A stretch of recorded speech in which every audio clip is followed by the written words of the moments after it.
Welcome back to the Lift Free and Diet Hard podcast. I'm your host, Andrew Coates. Join me along with industry leaders and friends on a quest to get more people through the gym door and eating and living healthier. Join me where evidence meets empathy while rejecting fitness industry fads and extremism. Let's begin. Andy Morgan. Although I prefer, when I'm referring to you kindly to peers, I like to call you Andy Morgan. Long, thoughtful pauses with Andy Morgan. People understand immediately in a moment. You are the founder of Rep Body, co-author of the Muscle and Strength Pyramid books, along with Eric Helms and Andrea Valdez. And you're from the UK, although you've been living in Tokyo for 2 decades. So I'm up late. You're probably up early. It's great to have you on. Thank you for having me on. I appreciate it. There we go. See? Okay, let's go right into it. How do you spot charlatans in fitness and nutrition? You wanted this. What do you got? Sure. So look, a little bit more background. I've been writing on ripbody.com now for about 14 years. I'm a coach. Our business is coaching. We coach frustrated guys, typically in the 35 to 55-year-old range, who have been struggling. Usually they've been in the industry, jerked around by the industry. They've supplements, hacks, different fad diets. They have come Googled or Reddited and found their way to our website, fell in love with the writing, used the articles, which I've tried to build the website in a way where people can just come and learn and do it all themselves. It's all there for free. If you want to buy a book, cool, but it's not necessary.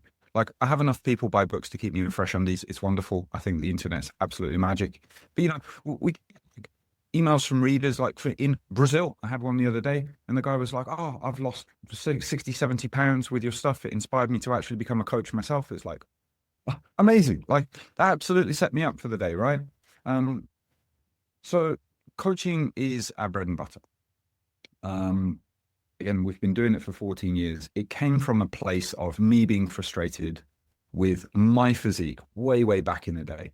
I'm certainly not Arnold. I'm certainly not someone who sniffed weights and got jacked.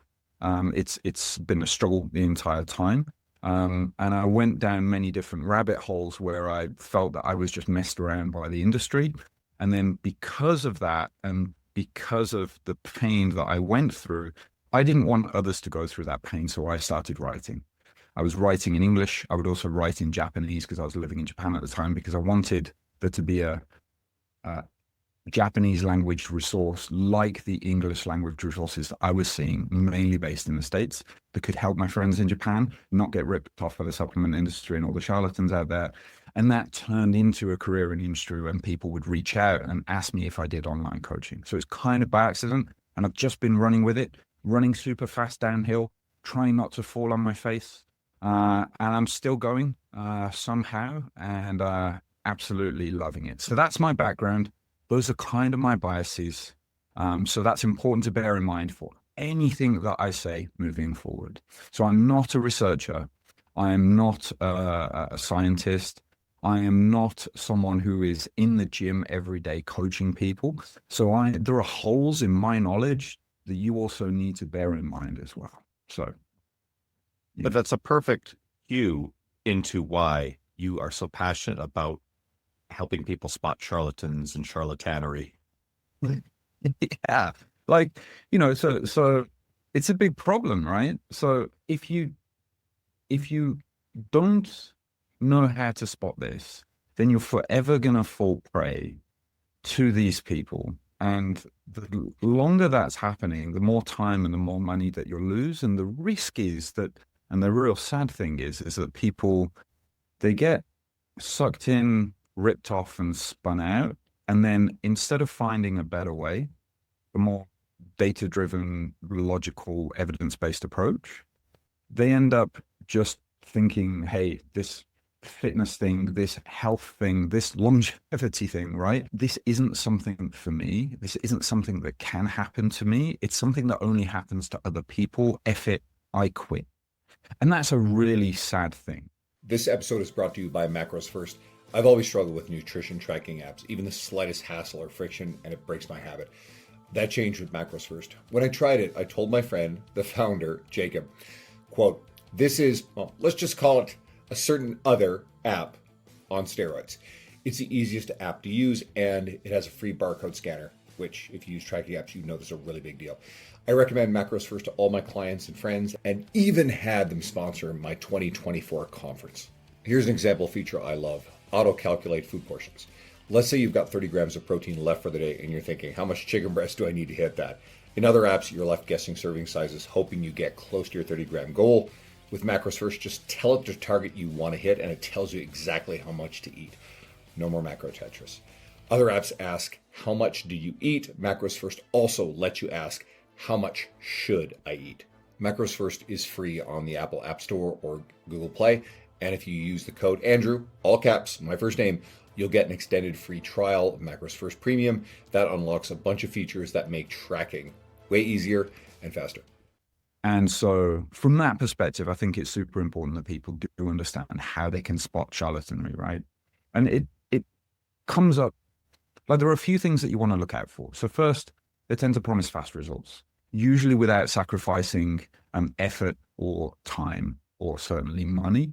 Although they don't tend to lean on the money card too much, because that's where they get to sell you expensive stuff that you don't need, right?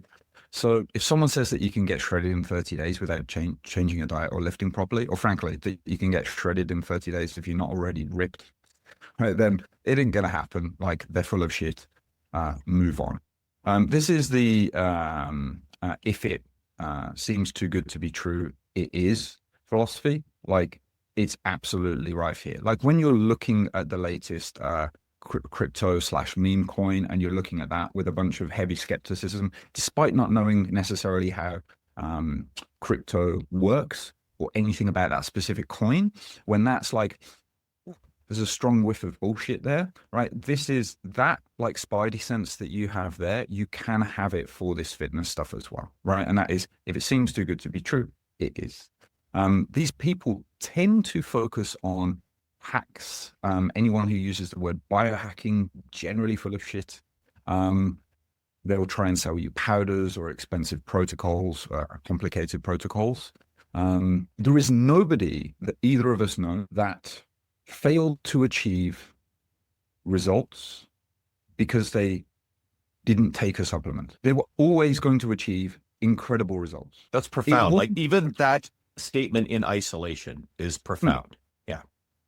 Wasn't the created the best, like the supplement that has the most robust research behind it, that is going to lead to slightly better results, right? But meaningfully better results. But like, you can't, like, someone who had a great physique, they weren't going to have like a phenomenal eye-popping physique just because they took creatine. And similarly, someone who didn't achieve results, it wasn't because they were missing some kind of supplement stack. So always bear that in mind. This episode is brought to you by Just Bite Me Meals. I work long days and I won't compromise my client experience or sacrifice my workout, sleep, or nutrition. So I needed a quality and reliable meal prep service so I could save time on cooking and shopping and have more time for the stuff that matters.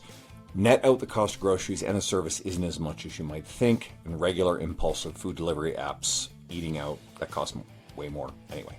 I get more meal variety and less dishes to clean, and I've been referring clients to Just Bite Me Meals for a long time, and I recently started ordering myself. Food is great. The beef brisket tacos are my favorite so far, and there's a lot of menu choice. Your calories and macros are listed. The portions are great. You can order custom meals. They deliver to your door, or you can pick up from their storefront. And I'm sorry to listeners outside of Alberta, but Just Bite Me Meals is currently just in Edmonton, Calgary, Grand Prairie, and Fort McMurray. Ordering from Just Bite Me Meals made my life easier instantly. And you can get 10% off on all your orders using my code, Andrew Coates Fitness, all caps, on their website. That's Andrew Coates Fitness, all capitals, or go to the link and the code in the show notes.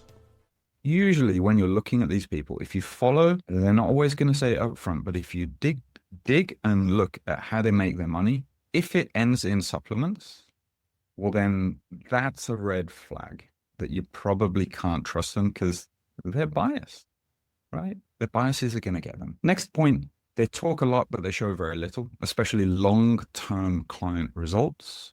So if someone claims to be a coach, but they can't show a dozen or maybe even hundreds of results, then maybe hundreds is a little bit unfair, because, you know, like, not every client wishes or is happy to be shared.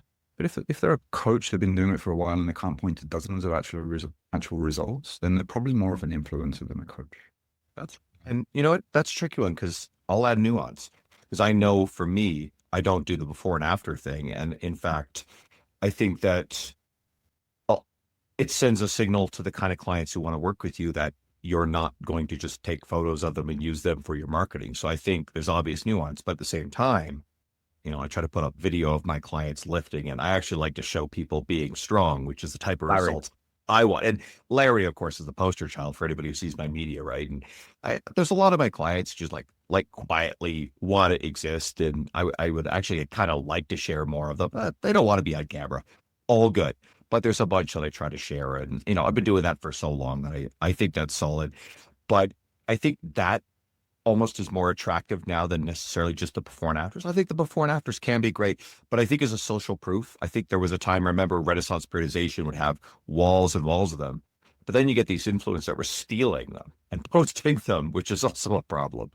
Yeah. Yeah. That's why I always would watermark mine. There was this supplement company. They took actually ripbody.co.uk. They took my photos and they were selling supplements, and they were billing people and then not putting them on a subscription, and then it would refuse to cancel their card. And I was complaints from that. I ended up buying that website, rather the URL when it expired. But I was in a position then.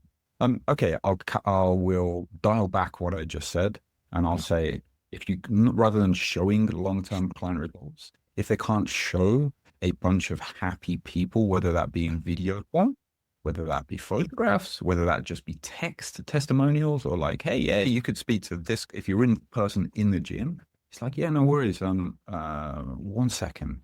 You walk over to Pamela. It's like, hey, Pam, I've got a prospective client here. Would you mind telling them what it was like to work with me? Like if they're working with you for a long time and they're a fan, they will happily do that, right? Generally. And obviously, Pam, and it's very likely to say yes, and you haven't put them on the spot. You've got the double opt-in, right? You allude to something I want to make clear. We often exist in a space where we think that everything exists online to sell online. And I just had my friend Andy McCloy on, and if anybody listened to that episode, we talked about how a lot of coaches, I think, and again, I want this more about the end user, but the end user I hope will understand. A lot of coaches go into the online space and create a lot of content in order to try to build business and gain attention online. Jonathan Goodman's book, The Obvious Choice, talks about this and the flaw in this whole model. And what Andy and I talk about is, and the way I've done things is, I've been busy full-time in person for a very long time. I was posting on Facebook, but I had no Instagram profile, and word of mouth has continued to fill my business. Do I get some stuff via online? Sure. It was my women's program primarily through online. Absolutely. But I'm as busy as I need to be in person by word of mouth, which is the very definition of what you said, which is someone saying something. So a referral is the ultimate social proof. We don't always see that online on someone's media. That stuff happens behind the scenes, but that'll fill a business. And I think it's still the best way. Yeah, I fully agree. One more point I may add on this. Yeah. So generally they'll fearmonger rather than help simplify for people. So let's say someone's saying that seed oils are the things that will kill you, and they're the ones that are making you fat. For example, I'm just saying that because this is like the latest thing that people are latching onto, and it tends to come in cycles. So this will probably come back in 20 years when everyone's forgotten about it, right? But we've been in the industry so long that we see these recurrence. It used to be keto, which came from, 20, 30 years ago more, when we were talking about, okay, ketogenic diets. Obviously, their brand is something else, Atkins. And then this came from research that showed that it was helpful to help control epileptic seizures in children. And then, was it adults as well? I don't know. I'm not a medical doctor, so we'll hold that point there. But they will tend to point to one thing, and one thing alone, as the thing you need to focus on. And that's great great for them because it makes them huge, because it's simple and people latch onto simple things. So it gets them a core group of fans. They have their now core group, and they also have a place that they belong in the industry. So they can latch onto other people's fans. It's another obvious follow for people who are already into the seed oils are the devil kind of mentality. And It's kind of also, like they it's kind of like hated- when oh sorry. I was gonna say it's kind of like when the Food Babe and David Avocado Wolf and Joseph Mercola, who are all complete charlatans, are all sharing each other's stuff and supporting each other. Yeah, I know. Yeah, I'd say so. I'm not familiar with those. Oh shit! I'm surprised. And there, I know the names. I'm not specific. I haven't witnessed that myself, but like, yeah, exactly. So if you want to Google quickly on your phone as you're listening to this, when it's safe to do so, if you're in a BMW going down the highway right now, then maybe take another 20 meters back off of the person's bumper instead of just 5. So is that a stereotype in Canada or the States that you have BMW drivers outrageous? I'm getting my point lost. Ignore me. Just quickly search for map of the causes of obesity or obesity causes map, and it's going to come up with this incredibly complex diagram. And my point here is that people who point to singular causes of problems, they're full of shit. Because this stuff is very complicated. It is a conversation, not like, okay, this is a problem, that's it. That tends to be how you would spot charlatans in fitness and nutrition. Yeah.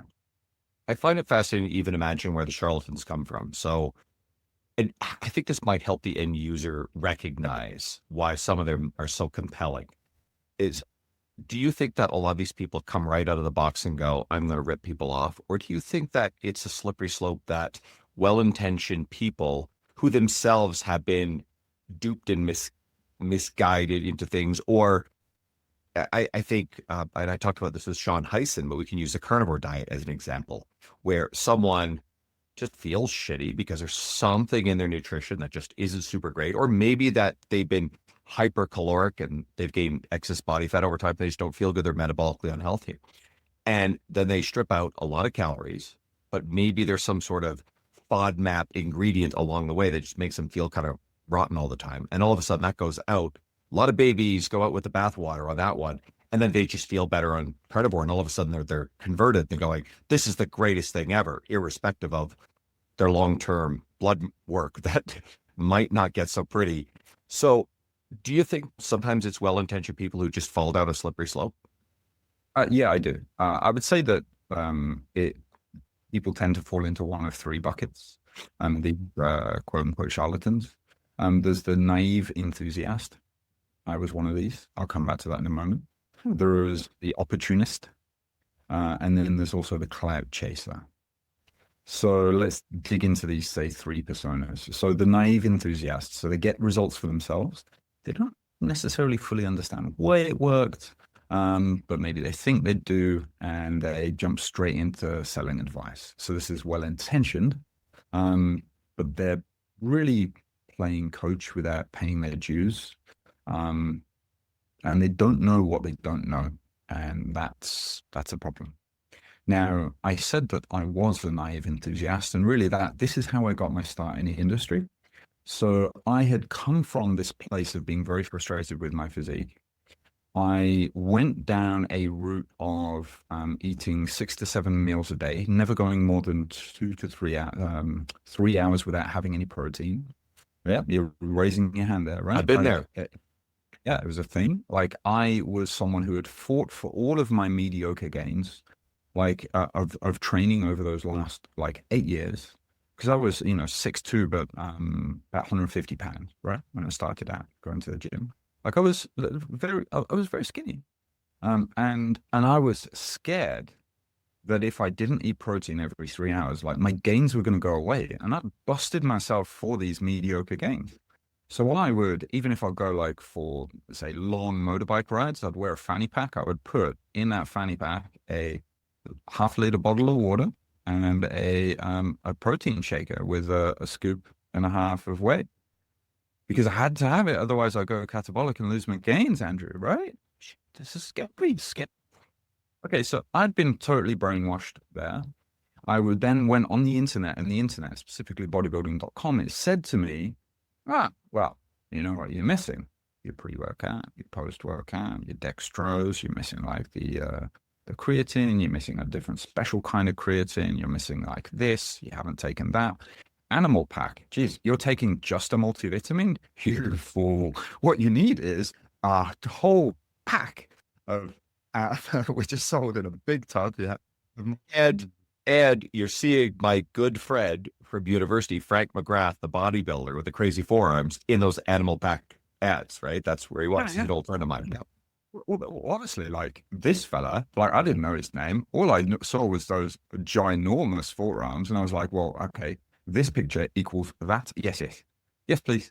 Right. So now I'm taking that.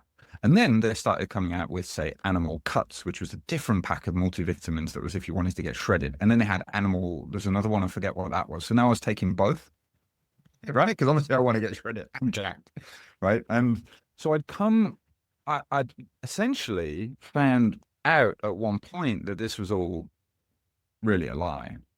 And that was because a friend of mine came into the gym, is a fella called Steve, still friends with him to this day. He came into the gym, this hardcore bodybuilding gym that we'd both joined, where everybody would just get shredded for summer like clockwork because they got their shows. Like there wasn't a mystery to them. And he would come into the gym and he was like, yo, I haven't seen him in a while. It was like 8 weeks or something. I haven't seen him before. Lifts up his shirt. He's shredded. And he's been like, 2 meals a day, bro. And I've been eating pizza. And I was like, what? And he said, no supplements either, just creatine. I was like, what? And he said, yeah, go to leangains.com. So now I start reading about this Lean Gains thing, which is Martin Birkin's website. And Martin is talking about how, look, the supplement industry is full of shit. You can really just eat 2-3 meals a day and you'll be fine, which generally speaking, I would say that's pretty good advice because it simplifies things for people and makes adherence much better. But then he went a step further and he started talking about how there may be potential benefits to intermittent fasting, which is where you, in his style, you would skip breakfast in the morning. And then that may then allow you to burn more fat. I picked up on that. I did that. I got in great shape. It simplified everything for me, got in great shape. And I thought that it was the intermittent fasting that was doing this. But actually, it came to be that it was just a simplified meal pattern and the improved adherence that that allowed for, as well as saving a whole bunch of money on the supplements, which was essentially driving this. And so there was a period of time where there wasn't enough evidence against it. But then as the evidence came out saying, it doesn't really appear that there's a difference here, I was preaching about how IF was amazing. I certainly had more cautious wording than most, but my website was one of the most popular at that time in the world for this type of intermittent fasting, skipping breakfast. So after Lean Gains, people would find me. After 16.8, people would find me maybe third or fourth in the search. And so I then had to back out of this position. And I could have leaned well into it. And in fact, a few years later, it got even bigger because some better marketers came along than Martin Birkin and made it even bigger, this 16.8 diet. 16 hours of not eating and 8 hours of eating. Basically, you skip breakfast, right? But I had to back out of that when I realized that actually, it wasn't the intermittent fasting. But I still do have my writing on there. It's just been adjusted. And I still do say to people, hey, this may be something that you could try if you've been struggling with consistency with your meals. But I was that naive enthusiast, and I'm talking about how I thought this was the next big thing, unfortunately. But hey, yeah. I love that. I mean, this is depth and nuance that, I hope every listener, appreciates. Okay, what's going on when someone isn't losing weight but claims they're in a calorie deficit? We hear this shit all of the time. So yeah, I mean, sure. If we keep it super simple, then they're not in a calorie deficit. But that answer doesn't help anybody, as we know. What do you mean? Move more, eat less, Andrew. Right? Of course, it helps. It's changed the world, right? We have no metabolic unhealth whatsoever, and certainly in North America. So, what is it? Right? They think they're in a calorie deficit. They're not in a calorie deficit. Does it mean they're lying? No, but obviously something is off. So, things to look out for here. I say you think you're in a calorie deficit, but you're not. So, the first is you may be underreporting your intake. So this, I would say, is the most common thing. So people think they're eating less than they are. They think they're eating 1,500 calories, but actually they're eating, say, 2,000. Right? What's the difference there? These are just example numbers, but the difference there is that they are, instead of losing a pound of fat per week, they're losing nothing a week. Actually, it requires roughly a 500 calorie deficit. Yeah, we can be a little more nuanced than that, but roughly a 500 calorie deficit. So now they've wiped out their deficit. They think they're in the perfect deficit. Now they're not in a deficit. There are some studies that show that even dietitians like misreport their intake by like 20% or more. I forget the actual percentage, but like even dietitians themselves are shockingly bad at this. And where does this stuff come from? It comes from missed bites, forgotten snacks, the frappuccinos that people order from Starbucks, and then they forget that they've got calories in and they forget to log it. For guys, it will tend to be the 1 or 2 whiskeys at the end of the day, right, to quote unquote unwind, right? Which of course you're not measuring out that pour, are you? No, you're doing a free pour, and that free pour can tend to be a little bit generous, and then boom, you got 300 calories there from whiskey that you're consuming overnight that you're not adding in, you're not factoring in, and it's just wiping out your calorie deficit. It all adds up. This is now piggybacked onto the next point, which will be inconsistent tracking. So logging food most of the time isn't enough. This is like super, super common. They'll log Monday to Friday. They will not log Saturday, Sunday, perhaps because they're messed up and they feel a little bit guilty, perhaps because they're eating out and they don't even know how to approach getting the calories in there. And then the app that they're using may auto-complete their weekends to be the same as their weekday diet, therefore screwing them and suggesting lower and lower and lower calorie intakes, right? So there's that part. There's water weight fluctuations. This is a massive one. So when we, like, our weight is going to fluctuate. It fluctuates throughout the day. You weigh the least in the morning. You weigh typically the most at night because you're rehydrated. You've got a bunch of food in you. So you know that your weight fluctuates. It also will fluctuate from day to day. It will also fluctuate from week to week, especially women with their menstrual cycle. They hold on to more water during certain times of their menstrual cycle, right? So people will try to look at data points that are too close together, or they'll try to look at sporadic data points and infer from that whether they're in a calorie deficit or not. What you really need to do is to be weighing yourself at the same time of day, every day, and then look for the trends. And there are apps out there that smooth this out. I'm biased. My company, we bought Macro Factor, which is a very popular logging app in the States. We bought this to Japan. We're partnered up with them. But, you know, I just think Macro Factor is incredible at this. BIG is my motto for life. Believe in Greg Knuckles, that is. Brilliant man, a mutual friend of ours. And his algorithms particularly good for that, to help people stop losing their minds over these weight fluctuations. But that's a big one. First thing in the morning, I'm going to make sure I insert here because people, and Macro Factor, great reputation. So I want to make sure people don't get confused with my sponsor, Macros First, which is a great tracking app. These reactions like, oh shit, no, all good. I will happily recommend anything that's great out there. But like if people like, oh, macros, Macro Factor, Macros First, 2 different things, both incredible. So, but I am officially sponsored by Macros First. So here I am, I'm Team Macros First. But please continue. I want to make sure no one was confused. Thank you for that. Sorry. No, that's okay. So yeah, that's a big one. The fluctuations that you're going to find, like if you have a slightly more carby meal, you're going to hold on to more water. And that's because your carbs are stored in the muscles and the liver as something called glycogen, which is a fuel source. It's a good thing, right? But the carbs are stored along with water, right? So your weight will fluctuate there as well. Your hydration status, all kinds of things, whether you poop more, right? Whether you're bloated, backed up in your gut, right? All of these things affect it. Weigh yourself, same time of day, look at the trend over time. That's what I'd recommend. And know that any large fluctuation, whether positive or negative, it ain't going to be fat or muscle. You know that about muscle. You didn't suddenly gain a bunch of muscle, right? Well, the same thing is true of fat, right? It's just going to be that water, gut content, and glycogen. Water, gut content, and glycogen. Water, gut content, and glycogen. Write that out, stick it on your mirror next to your bathroom scale, and just remember that, please, because it drives so many people Drives so many people insane. And the other thing is unrealistic timelines. People get in their head that they're going to make drastic changes in shorter time. This is driven by unrealistic representations by companies, like fake promises, right?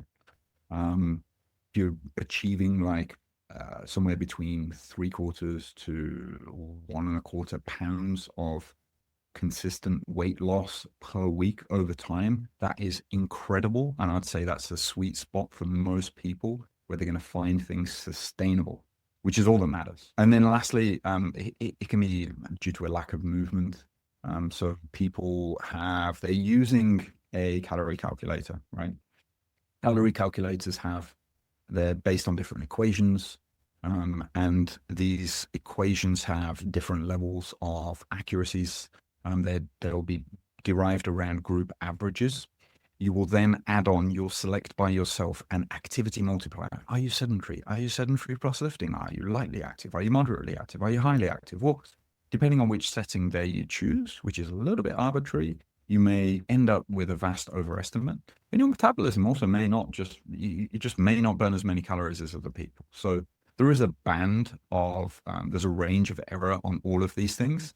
And if you're hoping that you're mid or top, or you don't even know about the band, but actually you're low, then you might have calculated that 2,000 calories each day is what's suitable for you to maintain your weight. You're then taking that 2,000 number and subtracting 500 calories to be what you think should be the perfect 1 pound of weight loss per week for you, when actually it's overestimated. Your maintenance right now is roughly about 1650. That's only going to lead to about 1/3 of a pound of fat loss, which isn't going to be distinguishable from the noise of the regular fluctuations. And actually you would need to eat lower, which is going to be very difficult. So actually the way out of that is, if you are looking at your step counts, which your phone is likely logging, and you see that actually I'm only walking 2,500 steps a day, the thing you should probably be doing is, as a mutual friend of ours likes to say, walk more. Right? You should probably be getting in more steps. And that can be as simple or difficult. Waking up, quick walk. Meal, quick walk after your meal. And every meal, and then maybe a low quick walk at night. You do an hour of walking, that's under 6,000 steps. That's going to make a meaningful difference to you. And that may help you if you do find that you're having to eat so little that life is really hard. All these things together, that's why people get the idea that they're in a calorie deficit, but actually. Why shouldn't people add back the calories burned when they're tracking their nutrition? Yeah. So essentially because the method, the calculations that your Apple Watch or your phone or your Whoop band or whatever it is are giving you on your treadmill you're on. Yes, thank you. That's the obvious example. They're going to be inaccurate, and they're going to tend toward overestimation. And so you can end up eating far more than you should. So this is reason one. Reason two is, if you are looking at the calorie burn, then you are now exercising for calorie burn, which I don't think is a good thing. Calorie control should primarily come from diet. It's very difficult to outrun your mouth, and we train for, when we're doing cardiovascular stuff, we're training for the cardiovascular and respiratory benefits. And when we are lifting, we're doing that for the strength, muscle, for those benefits, right? Keep these things all separate, I would generally say. And then the third reason is, and it then complicates things. Like, okay, I burned 600 calories. Let's say that is accurate, right? It's like, okay, well, now I've got to find 600 calories from something, and it's breaking your rhythm of the meals that you would tend to typically eat, which is then introducing more error for inconsistency in your diet and inaccuracies in your diet.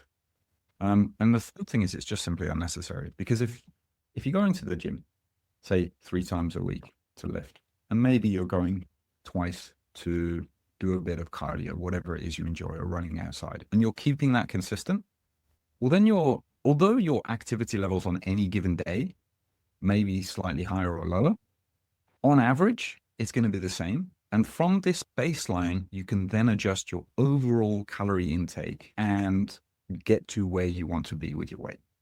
So let's say you go for a hike on the weekend and it was I don't know, couple of hour hike, for example, right? Nothing too extreme. Do you need to eat that back? No, I wouldn't say you do. It's only at the extreme ends that you might consider then eating more for that. Beautiful. How can people maintain muscle mass when cutting for fat loss? And what's an appropriate rate to aim for when cutting? Yes, so 3 things, and this order of importance as well. So you need to tell your body why it needs to hold on to the muscle. So the best way to hold on to muscle mass when cutting is to be super, super fat, right? Because the body's going to, you're wondering where I'm going with this one. Right, okay, so step 1, right, Krispy Kreme donuts every morning for a year, okay? Right now you're 400, 500 pounds. Well done, okay? You've done the super bulk. Your health is ruined, but whatever. Now, your body's going to burn fuels in roughly the ratio and ease that it has them available. Well, you've got an abundance of body fat from which it can rip energy from. So it's going to tend toward pulling it from your fat stores rather than your muscle. So then the leaner that we get, the more at risk muscle becomes. So that's one thing to bear in mind. Now, one thing that reliably, and I'm going to come back to that point because it affects the rate of weight loss that we aim to shoot for. But one thing that reliably stops us from losing muscle mass is by signaling to the body the reason that we should keep it, and that is resistance training, okay? Don't use it, you're going to tend to lose it, especially the leaner you get. This principle applies here. So signal to your body, train sufficiently hard enough and often enough so that you keep your muscle mass. Yeah. And this is a big problem with Ozempic in the absence of resistance training, right? Everybody is having this fear-mongering shit about Ozempic. I've got an episode with Dr. Crystal Guevara on this a while back. Message me, I'll send it to you guys. But and as I understand the data, if you are resistance training and the calorie deficit from Ozempic, like just suppress your appetite versus what you would have dieted anyway, the fat loss and the muscle loss will be equivalent whether or not you're actually resistance training. So it's not Ozempic that's preferentially causing you to lose muscle mass. It is the actual calorie deficit. Resistance train while you're on Ozempic, if you are, to preserve your muscle. There's a lesson. Yeah, so this is going to tie into the second point here, and that's so first, make sure you're strength training, and second, make sure you're losing weight at an appropriate rate. Appropriate rate is scaled really to your body weight and how fat you are. Or rather, sorry, I don't actually like that language. How much extra fat mass you carry. So technically, 0.5 to 1% of your body weight per week, if you stay in that range, you should be fine. As you're getting towards your abs starting to show through, more towards that 0.5% of body weight per week range. So what does that mean? Let's say that you started out at 250 pounds. Then you might be able to lose 2.5 pounds per week without losing any significant muscle mass. However, the leaner you get as you're trending towards your abs at maybe around 170 pound mark, well, then you would need to shift that down more towards the 0.5% of your body weight per week, which is going to be a little bit under a pound per week. Now, practically, people are going to find it quite difficult to sustain 1% of their body weight per week for weight loss. And so the practical consideration was really going to override what, in most cases, people are able to, the practical consideration, which is that hunger, fatigue are going to kick in and stop you doing it. It should override what you can theoretically do. So if you're keeping in the 0.5 to 0.75%, this is going to be, for a 200-pound person, this is going to be between 1 and 1.5 pounds of body weight per week. You will likely find that sustainable. The problem comes when you're taking a drug that then blunts your appetite, which then leads to you being able to sustain much faster rates of weight loss, whether you're strength training or not. Because the rate of weight loss was too fast, your body's like, there's kind of a limit to how much it can pull just from the fat stores, and it's going to end up pulling from or breaking down muscle tissue in order to fuel itself. So I have a bit of a question. So, and I mean, correct me if I'm wrong, but one of the understandings that I have, and I think there's a common misconception, there was something going around for a while saying that, the problems with people's metabolic health from being significantly overweight, and this is a statement I saw a lot, was not that they had too much body fat, but they were under muscled. Now, if we know anything about people who have excess body fat, I would assume that at least if they gradually gained it and that they're otherwise active, the stimulus of walking around and structurally supporting that much extra weight will itself have a hypertrophic effect, especially on things like calves, thighs, glutes, trunk muscles, etc. So people who have a great degree of excess body fat actually tend to have more structural muscle mass. I believe that's going to be true in most cases. I can understand if someone has a disability, gets very sedentary, and then as a result of that gains a lot of body fat, they probably do not have corresponding muscle. So to an extent, and I don't know if there's a good answer on this, how much muscle can someone lose of that, like maybe extra structural muscle, which is also the reason why as people's body weights go up, they also have higher resting metabolic rates. That's actually a big contributor to that. So how much can someone get away with losing if they were to go at a faster rate? Oh, I don't know. This is a difficult question. Yeah. Ultimately, people tend to, not that they tend to, people have far more fat than they think. Put another way, let's say someone has the goal of seeing their abs for the first time. I don't think this should be a goal that everyone should have. It tends to be the goal that our specific niche of clients that we work with have. And that is a very specific group of people. But in almost all cases, people have far more fat to lose than they think. And so the thing that stops them from getting abs in many cases is, let's say they thought they would get down to 170 and be able to see their abs. But now they're at 175 and they still can't see their abs yet. And they're like, oh, shit. Yeah. And I can explain where this shows up. How many times have you seen a stage lean bodybuilder, especially the natural ones, right? And they walk around, muscles look full, what have you, and look reasonably lean, but then they get on stage and they look small, right? So there was that extra body fat. So that makes sense. Yeah. People, and like you would look at them on stage, and there are certain people I wouldn't necessarily say that they look small with the lighting and the tan and all of that. But if you were to weigh them, you'd be like, "Wow, you're 140 pounds? What?" But they look like incredible. But then if they put their regular t-shirts on that they were wearing, let's say in the winter, then they would be loose, right? Yeah, and they wouldn't necessarily look big standing next to you. Most of these natural people don't. And so it's a blocker.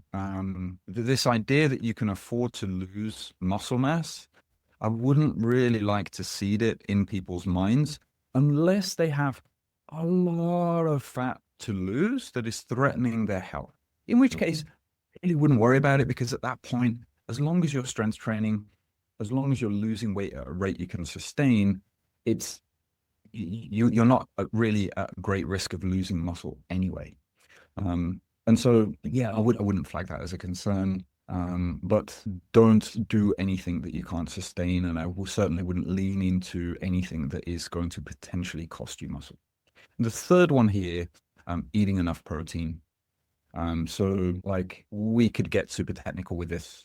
However, what I'd say a simple way of calculating it is your height in centimeters, take that and eat that much protein in grams per day.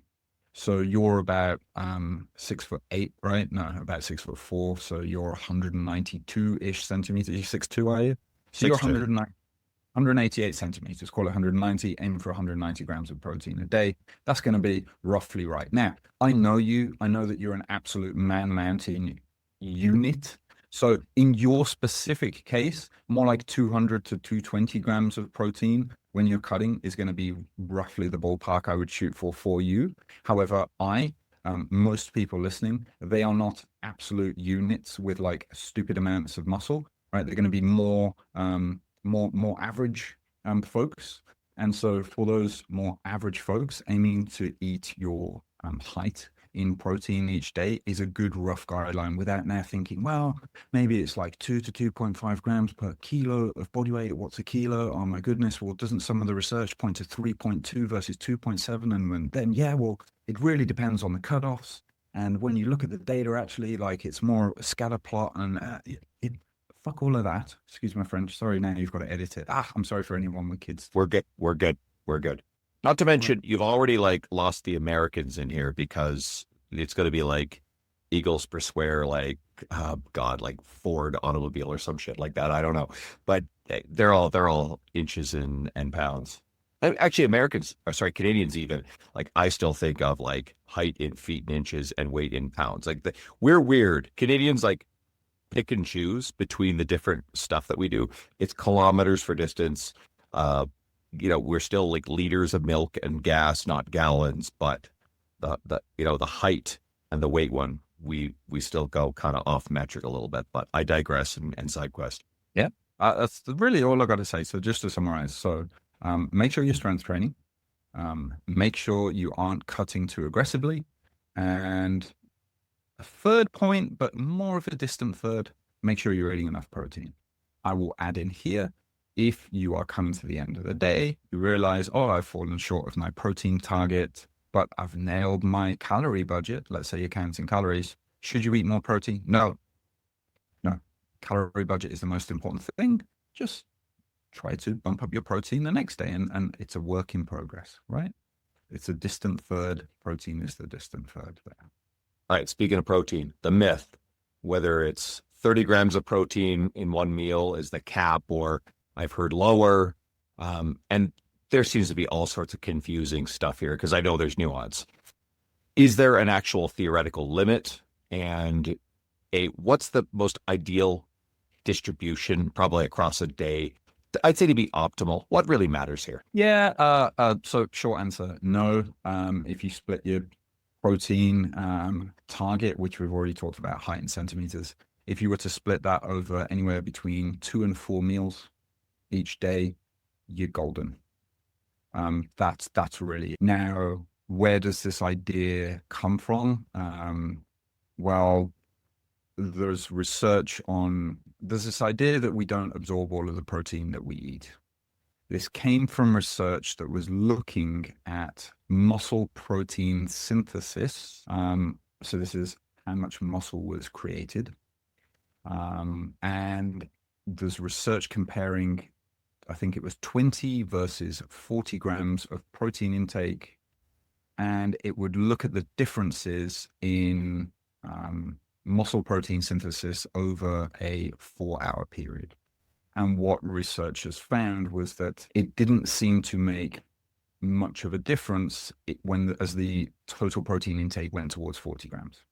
So then this idea came out that, okay, well, make sure you don't have more than 30 grams in a meal because it's going to be quote unquote wasted because muscle protein synthesis is going to be maximized there. Well, that looks at protein through a very narrow perspective. And it also missed protein and muscle protein synthesis from a longer time point.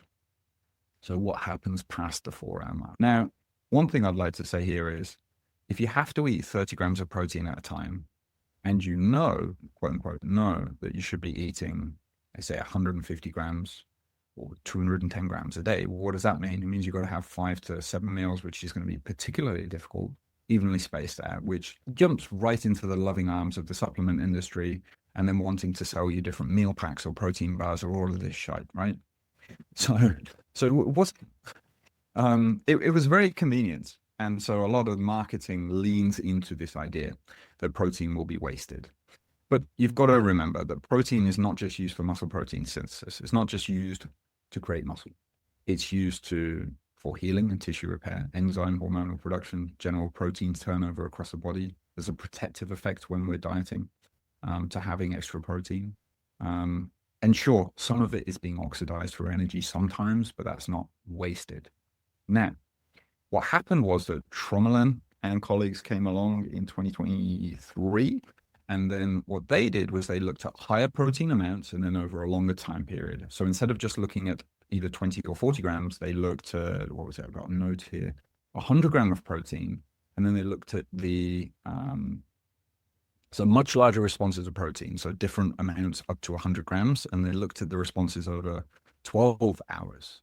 And what they saw was that actually the larger the dose, the larger the muscle growth. And so this really kind of put to bed this idea that we should only be eating 30-ish grams per day. And so therefore, if you do want to keep things simple and just eat 2 meals a day, I wouldn't necessarily stretch to 1. You could 3, maybe better, probably a little bit better. Certainly if you're bulking, doesn't seem to make too much of a difference when you're cutting. But really go with your rhythm of your life. Adherence is the most important point there. So the fact that I will sometimes buy a rotisserie chicken and eat it in one serving. And so I confess, some people won't appreciate this, but I usually wash it down with a can of cranberry sauce. That's the way that I do it. Okay. So there's a lot of calories in there. Okay. So that's actually totally fine, is what you're telling me. How much do you weigh? About 245 pounds, give or take. You're lean-ish. Like you've been up to 260, was it? Like if you were shredded, you might be 220, 225. That's probably right. I mean, at my biggest ever, I was probably walking around at a pretty lean 260. But yeah, I mean, I'm getting a little older now, so I've deliberately been allowing myself to gradually lose a little bit of size. So okay, it's maintaining your size, right? That was going to be my point, but now you just shot it for help. But yeah, no, you're not wasting. You're absolutely not wasting it. It is still being used. So have at it. I mean, I'll be honest, given the protein intake the rest of the day, I'm probably grossly overshooting my daily needs. But outside of the economic financial cost of that protein, and as long as I'm not overshooting my calorie needs, which again, I'm doing fine on that, then I don't think there's a downside. No, absolutely. If that's your preference. Now, the one caveat we throw in there for people is that, Andrew, you're a large person. You're going to have a larger calorie burn than the average person, larger calorie needs than the average person. The average person is not going to be able to eat a whole rotisserie chicken while keeping to their calorie budget. Some people will find that if they overshoot on protein too far, even though that may be their dietary preference, this pushes out what they can then use for carbs and fats. Fats make the diet more delicious. Carbs help fuel our training. They're also delicious, frankly. And so, if you do find that your training quality to be compromised, then I would say go for, instead of a full rotisserie chicken during the Andrew Coates style diet, I would go for the half rotisserie chicken. And hey, look, I know, shocking. I'm sorry for even suggesting. Don't forget the can of cranberry sauce. That's important. Okay. Yep. Yeah. Even cranberry sauce, obviously. Like you need those carbs. Mm-hmm. Totally. All right. Here's a fun one at the end. So why do I'll use the word discourage people from using body fat percentage calculating devices and methods? Is there ever an appropriate time to invoke Hitler? I'm speechless. Yeah, you are. Terrible. I'm speechless. That's off. That's not a common occurrence. Okay, so this is going to require some nuance and context. Is there ever an appropriate time to invoke Hitler, or is it just a no? Because if it's a no, I won't go here. We can always edit out later if it gets egregious. Okay, all right, here we go. When I was a kid, I very much enjoyed in the Indiana Jones films. And one of the things that stuck with me is Indy's clutching a book. I believe it's his father's diary. That's the third film. The one about the Holy Grail. The Last Crusade. Thank you. He's in Berlin and he actually bumps into Hitler himself. And what he's witnessing is that all of the books that disagreed with the Nazi ideologies are very sadly being burned in a big pyre. I think it's called a pyre, like they're all in a big pile. That's what I would like to do to body fat percentage assessment devices. I would like to scoop them up if I was king for a day, and I would throw them all on a big pile and set them alight.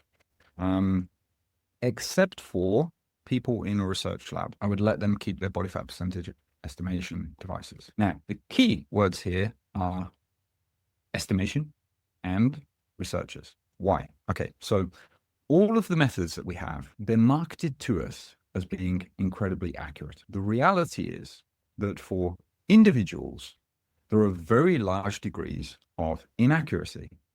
And the problem is that they're also not consistently inaccurate. They tend to fluctuate with these inaccuracies. So what can happen is whether you are getting a bod pod, which is where air is blown at you, you're doing underwater weighing, both of these are uncommon. Whether you're getting on your scale that has those metal plates that you stand on and maybe metal things that you hold, this is called bioelectric impedance analysis. Whether you are doing a DEXA scan, which is where you're kind of having a fancy x-ray, but none of these things are actually measuring your body fat. They are using, they're measuring other things, and then they're using equations to then estimate your body fat. And there are inaccuracies based on your hydration level, gut content levels, all of these things. And even if you try and get those consistent, there are still inaccuracies here. So we are told that they're super accurate, but on an individual basis, they're not. And in fact, the margin for error in these things is larger than or rather, the noise is larger. The potential for noise is larger than the signal at any given points. They're basically useless for trying to assess your progress changes.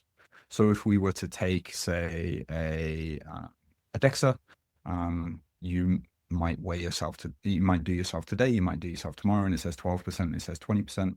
Obviously, that's ridiculous. We're talking about the wider ends of these inaccuracies and errors. But let's say it was 2 months down the line, you might measure yourself as being 16% at the start. You then measure yourself in your 12%, like in 2 months. That might be realistic, right? And then you measure yourself a month later, and visually, like you are equally lean or leaner.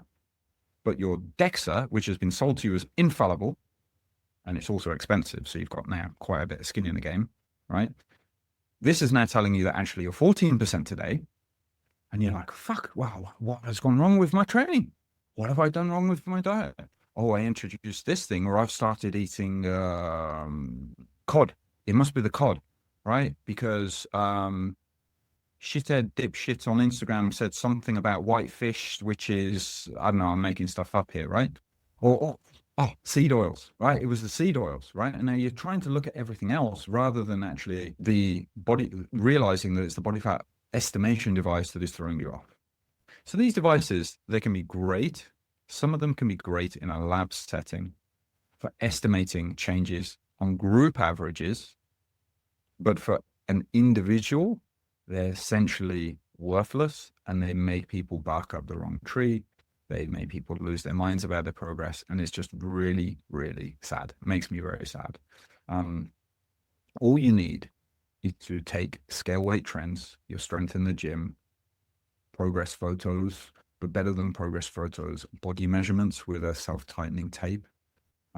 Ideally, I would do it at your chest, so that's chest and back, your legs and arms in the same place when flexed.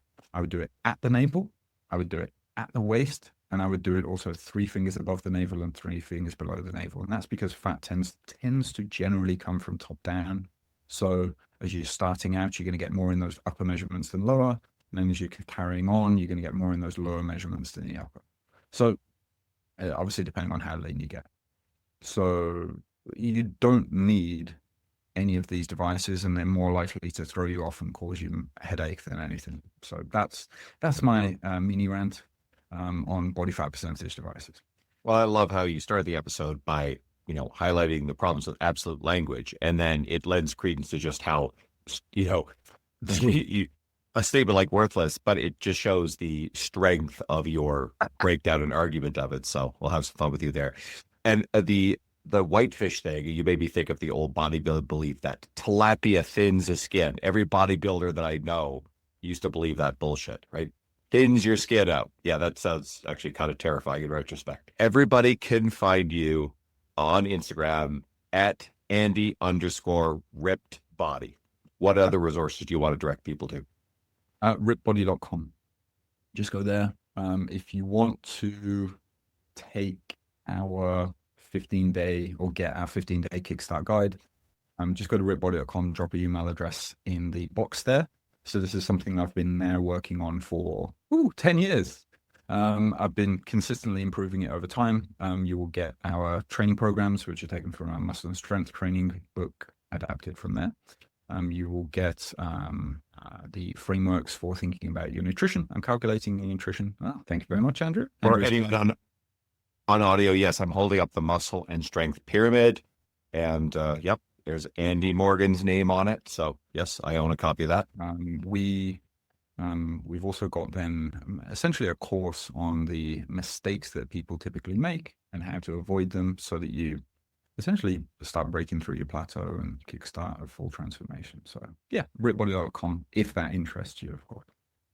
It's been great to have you on. I mean, you're probably the person who came in the most prepared out of every guest I've had in a very long time, which I appreciate it. I mean, it shows.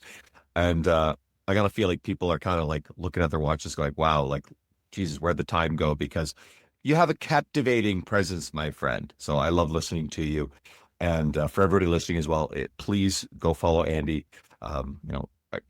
Andy was cool enough to come from Japan to come to my conference, fly over to Edmonton in 2023. But we originally met in 2017 at the Kansas City Fitness Summit, where I met so many of my good friends in the industry. And I was actually just back with a few of them in Vegas, including Jeb Stewart Johnston, who I will get on here in the not too distant future. He's a beauty. And Derek Stanley. I'll bring Derek on as well. So there's a little bit of a meeting of old friends. So Andy, thank you. You do great work. That's why I had to share you with the audience and everybody. Please go support Andy by going giving him a follow at the very least. So thank you, my friend. Appreciate it, Andrew. Thank you. Thank you to everyone listening.